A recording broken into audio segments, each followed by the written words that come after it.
খগেনবাবু তো ইমপ্রুভিং, কিন্তু এখানে যে ফ্র্যাকচারটা আছে এটা ডক্টরবাবুরা বললেন যে 6 সপ্তাহ লাগবে, তো সবে 1 সপ্তাহ হয়েছে। গত সোমবার ঘটেছে, 1 সপ্তাহ কয়েকটা দিন। এখন উনি এই হাড় তো ভেঙে দিয়েছে, এখানে এটা খুব সেন্সিটিভ জায়গা।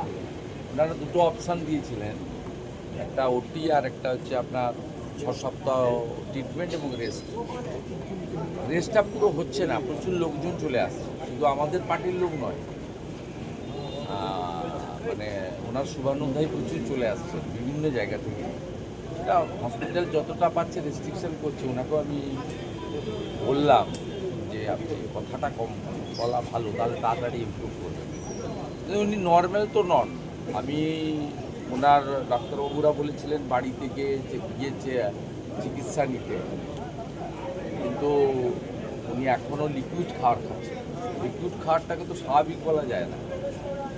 আমাদের গাঁগঞ্জে যা নিয়ম রয়েছে, রুটি চেবাতে হবে, মুড়ি খেতে হবে, সাধারণ বাড়ির মানুষ আদিবাসী সমাজ থেকে উঠে এসেছেন, অতএব এটা স্বাভাবিক বলা যায় না।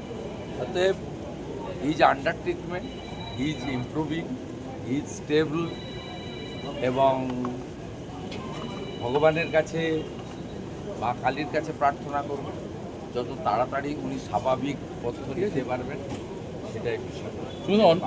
অন্যত্র নিয়ে যাওয়ার ব্যাপার আছে কি না এখানেই ট্রিটমেন্ট হবে, বাইরে না না, এখানে ট্রিটমেন্টে আমরা স্যাটিসফাইড, উনিও স্যাটিসফাইড, আমরাও স্যাটিসফাইড, কারণ ইমপ্রুভ করছে।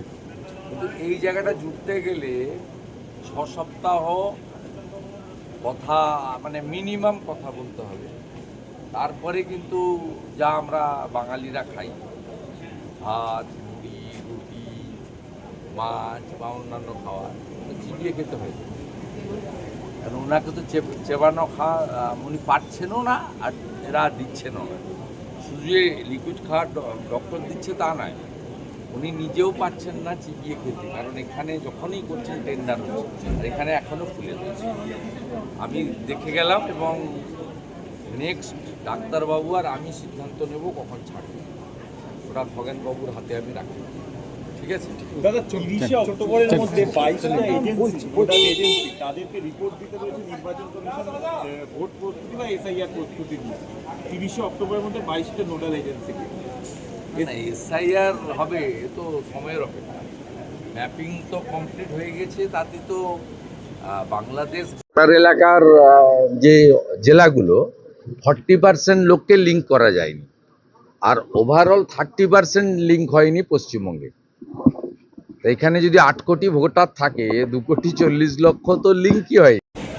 এবারে 2,40,00,000 ভোটারকে নাম তুলতে গেলে সাফিসিয়েন্ট ডকুমেন্ট জমা দিতে হবে। তার মধ্যে ধরুন ভারতীয় যারা আছে তাদের কোনো সমস্যা হবে না, তো বাংলাদেশের মুসলমানরা নাম তুলতে পারবে না।